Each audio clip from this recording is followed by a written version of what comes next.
తప్పు చేయని మనిషి అంటూ లోకంలో ఉండరు. తన తప్పును సమర్థించుకునేవారు మూర్ఖులు. ఇతరుల తప్పును వేలెత్తి చూపేవారు అత్యంత మూర్ఖులు. చేసిన తప్పును దిద్దుకునేవారు ఉత్తములు. ఎదిగితే మొదట ఓర్వని వారు మన రక్త సంబంధికులే. కష్టాల్లో ఉంటే మొదట సంతోషపడేవారు మన రక్త సంబంధికులే. ఇతరులను తక్కువ చేసి మాట్లాడితే నీ స్థాయి గొప్పగా ఉంటుందో లేదో కానీ నీ వ్యక్తిత్వం మాత్రం తప్పకుండా దిగజారిపోతుంది. కొందరు పైకి చేతులు కలిపి చిరునవ్వులు చిందించినా లోపల అంతరంగాలు విషపూరితంగా ఉంటాయి. మన వల్ల ఇబ్బంది పడే వారికి మనం దూరంగా ఉండడం కూడా ఒక రకంగా వాళ్ళ సంతోషానికి మనం కారణం అవుతాం. ఎందుకంటే కలిసి ఉండి ఇబ్బంది పడడం కంటే దూరంగా ఉండి వాళ్ళను సంతోషపెట్టడం చాలా మంచిది. ఏ బంధమైనా కోపంతో దూరమైతే కోపం తగ్గాక మళ్ళీ దగ్గరవుతాయి. అదే బంధం బాధతో దూరమైతే ఎప్పటికీ మళ్ళా దగ్గర కాలేవు. ఎందుకంటే ప్రతిసారి బాధను తట్టుకునే ధైర్యం ఉండదు కాబట్టి. చేసేది తప్పు అని తెలియక వాదించే వారితో కంటే తప్పు అని తెలిసి కూడా బుకాయించే వారితో స్నేహబంధం వ్యర్థం, అనవసరం. నువ్వు అనవసరమని అనుకున్న వాళ్ళకి నువ్వు అత్యవసరం అనిపించేలా చేస్తుంది కాలం. ఓపికగా ఎదురుచూడు. మరణం చేదు నిజం, జీవితం అందమైన అబద్ధం. ఇతరులు జాలిపడేలా మనం బ్రతకకూడదు, అసూయపడేలా బ్రతకాలి.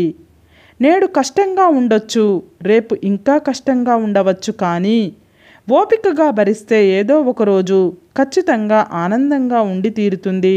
ఎందుకంటే ఓపిక నుండి వచ్చే ప్రతిఫలం ఇంకా అద్భుతంగా ఉంటుంది.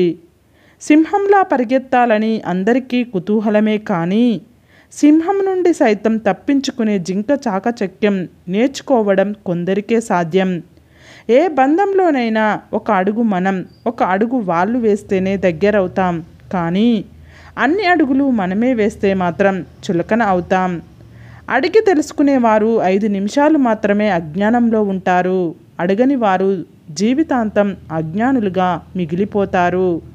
అవసరాన్ని బట్టి మాట్లాడేవారు, ఆపదను బట్టి దగ్గరయ్యేవారు, తమ పరిస్థితిని బట్టి మన చుట్టూ తిరిగేవారు మనకు ఎప్పటికీ పనికిరారు. ఎదుటివారిని ఏడిపించడం ఎలాగో మనకు తెలిస్తే మనల్ని ఏడిపించడం ఎలాగో ఆ భగవంతుడికి తెలుసు. నీ అవసరం ఎవరికి లేదని, ఎవరి అవసరం నీకు లేదని అనుకోకు. ఎందుకంటే బొగ్గు వజ్రం రెండూ మట్టిలోనే దొరుకుతాయి. రెండూ అవసరమే, దేని విలువ దానిదే. మనసు నిండా కుళ్ళు పెట్టుకొని మంచిగా పైకి మాటలతో నటించడం బాగా అలవాటయింది ఈ రోజుల్లో మనుషులకి. ఎవడో విలువ ఇవ్వలేదని నీ విలువ తగ్గదు. నీ జీవితం నీకు విలువైనదే.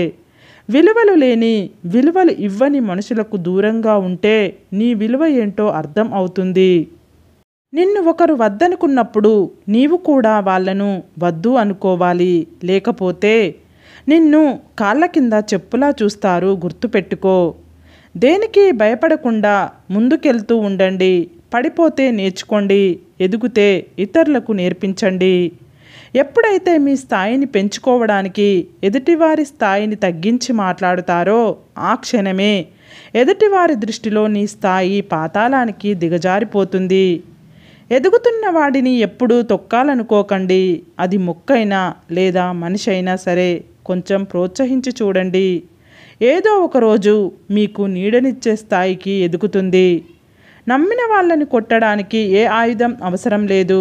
నమ్మకం మీద కొడితే చాలు. సాక్ష్యం లేని గాయం, కనబడని దెబ్బ కొట్టేయచ్చు.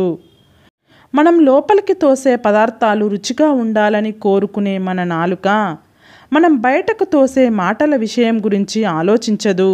ఎందుకనో. నీవు ఎప్పుడు ఓడిపోతావా, నీవు ఎప్పుడు పడిపోతావా అని నీ శత్రువుల కంటే ఎక్కువగా నీ వాళ్ళు అనుకున్న వారే ఎదురు చూస్తారు. దీపం విలువ చీకట్లోనే తెలుస్తుంది. పైసల విలువ పేదరికంలో తెలుస్తుంది. స్నేహితుని విలువ ఒంటరితనంలో తెలుస్తుంది. మనకు కొన్ని దెబ్బలు నొప్పిని మాత్రమే కాదు, బలాన్ని కూడా తెలిసేలా చేస్తాయి. నోరు మూసుకొని నిశ్శబ్దంగా ఉన్నట్లయితే అడ్డమైన వ్యాధులే కాదు, అడ్డమైన సమస్యలు కూడా రావు. ఇలా ఉంటేనే కావాలి అనిపిస్తే దానిని ఇష్టం అంటారు.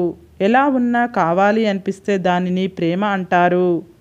నీవు మాటలు అనేటప్పుడు కాస్త ఆలోచించు. ప్రాణాలే కాదు, మాటలు కూడా జీవించే ఉంటాయి. మన లైఫ్ ప్రశాంతంగా ఉండేది రెండు చోట్ల. ఒకటి తల్లి గర్భంలో, రెండోది భూగర్భంలో.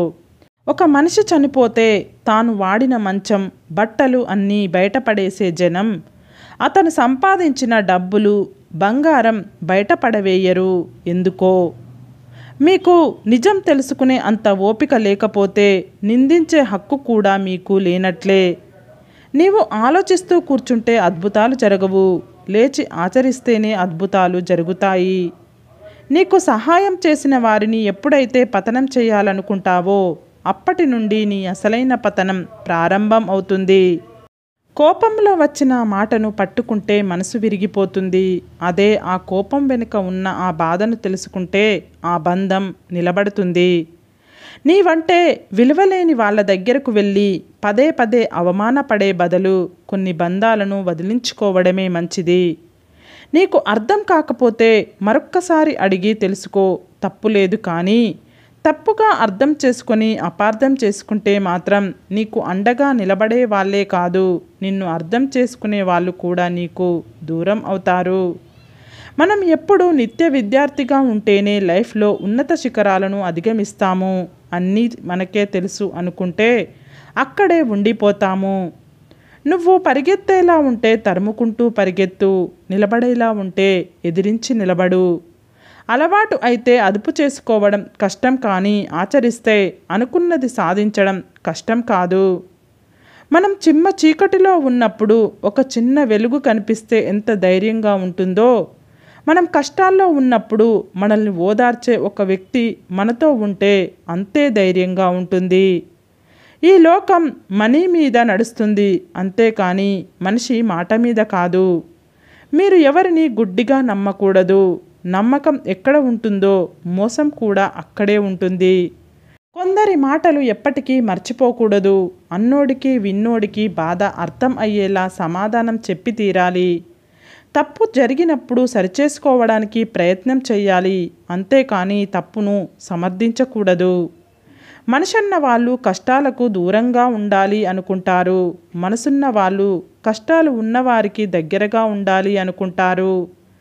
నీ సౌందర్యం, యవ్వనం అదృశ్యం అవుతాయి. నీ సంపద, జీవితం మాయమవుతాయి. కానీ నువ్వు చేసిన మంచి చెడులే నీ వెంట వస్తాయి. నీ పుణ్యఫలం రక్షిస్తుంది, నీ పాపఫలం నిన్ను శిక్షిస్తుంది. విజయమే జీవితం కాదు. ఓడిపోవడం అంటే అన్నీ కోల్పోవడం కాదు. గెలుపు ఓటములను సమానంగా స్వీకరించడమే లైఫ్ అంటే. టైం అనేది మనుషులను మార్చదు, కానీ టైం గడిచే కొద్దీ మనుషుల అసలు నైజం బయటకు తెస్తుంది. మనల్ని అర్థం చేసుకునే వాళ్లకు వివరించాల్సిన అవసరం లేదు. అన్నింటికీ విమర్శించే వాళ్ళను పట్టించుకోవాల్సిన అవసరం లేదు. సరే ఫ్రెండ్స్, ఈ వీడియో కనుక మీకు నచ్చినట్లయితే ఇలాంటి మంచి వీడియోల కోసం మా ఛానల్ని లైక్ చేసి మీ ఫ్రెండ్స్ రిలేటివ్స్కు షేర్ చేసి తప్పకుండా సబ్స్క్రైబ్ చేసుకోండి. సబ్స్క్రైబ్ చేసుకున్న వెంటనే పక్కనున్న బెల్ ఐకాన్ని క్లిక్ చేయండి.